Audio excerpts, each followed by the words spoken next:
Hi, in this video, we are going to have a brief introduction to an amazing subject, psychology.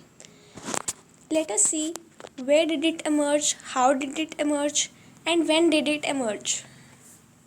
What, when, and where. Psychology. The word psychology is derived from two words, psyche and logos. Psyche meaning soul and logos meaning study of a subject. When we combine these two words, we get the meaning of psychology as study of soul, or we can say study of mind. It was used in earlier times. So, in current times, the definition of psychology or the focus or the matter it studies has considerably changed. Let us see what. Let us have a look at it in detail. First psychology lab was established in Leipzig in 1879. It is an important date and you must remember it. It was established in Leipzig and it was established in 1879. Now, who established it? Wilhelm Wundt was the first person who established a psychology lab. So, these three things are important to remember. Let us look at another important thing. Psychology is a discipline. Now, as I said that psychology has as a discipline has moved considerably away from the focus of its study, from the focus on study of soul or mind.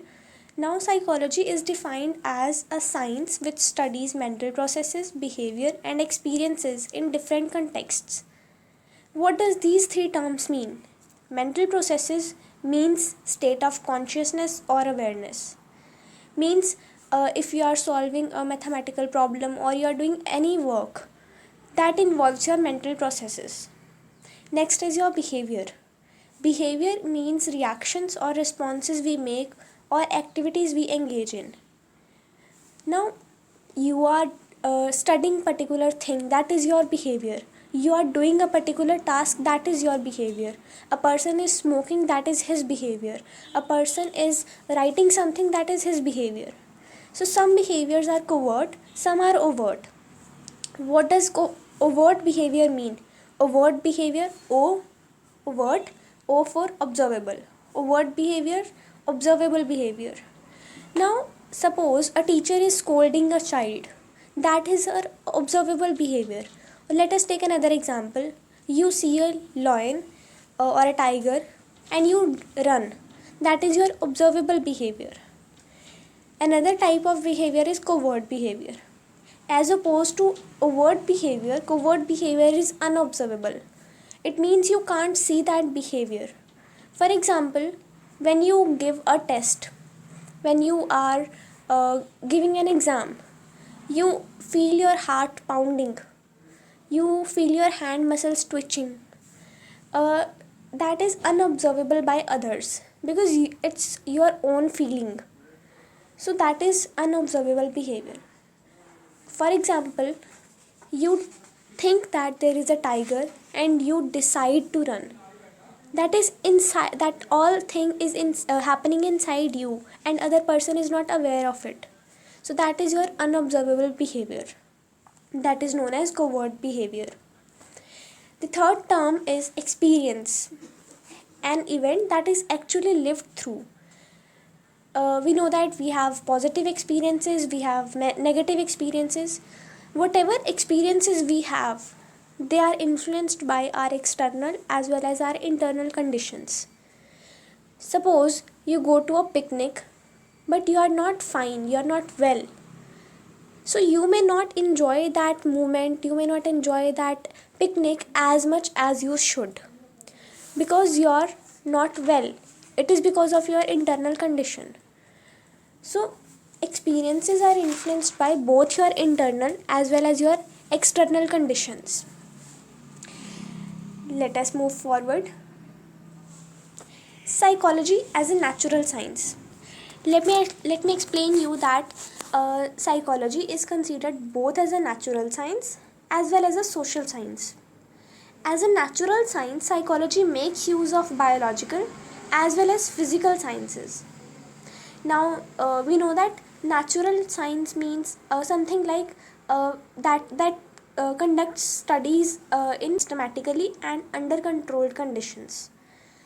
Now here the aim of researcher or psychologist is to form cause and effect relationship.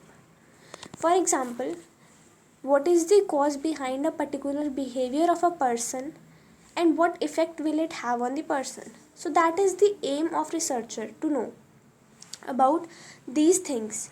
What is the cause and what effect will it have? So that is why psychology is considered as a natural science, because it collects data from biological and physical sciences. Secondly, it conducts its studies systematically under controlled conditions. And third, its aim is to form cause and effect relationship. Now, why the aim is to form cause and effect relationship? So that a behavior can be predicted. For example, if we form a relationship between number of hours spent on study and marks obtained, now there is a positive relationship between these two things. Now when we see a child studying for long hours, then we can predict that he will get good marks. So that is the aim of psychologist, to form a cause and effect relationship.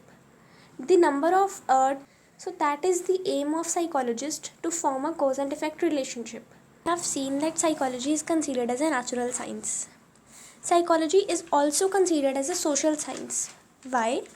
Because it explains behavior in terms of interaction between person and his socio-cultural context.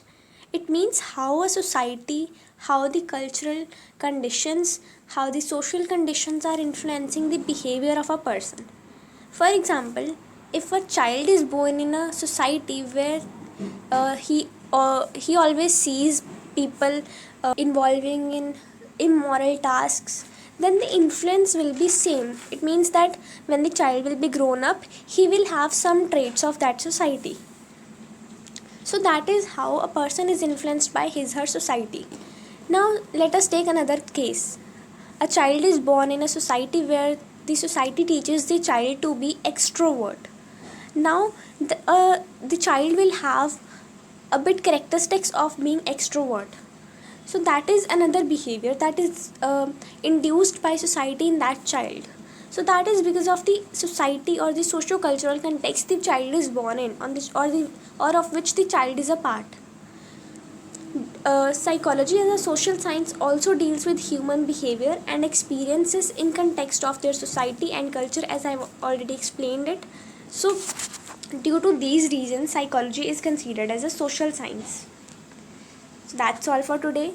Thank you so much for watching this video. Hope it helped you a lot. Thank you.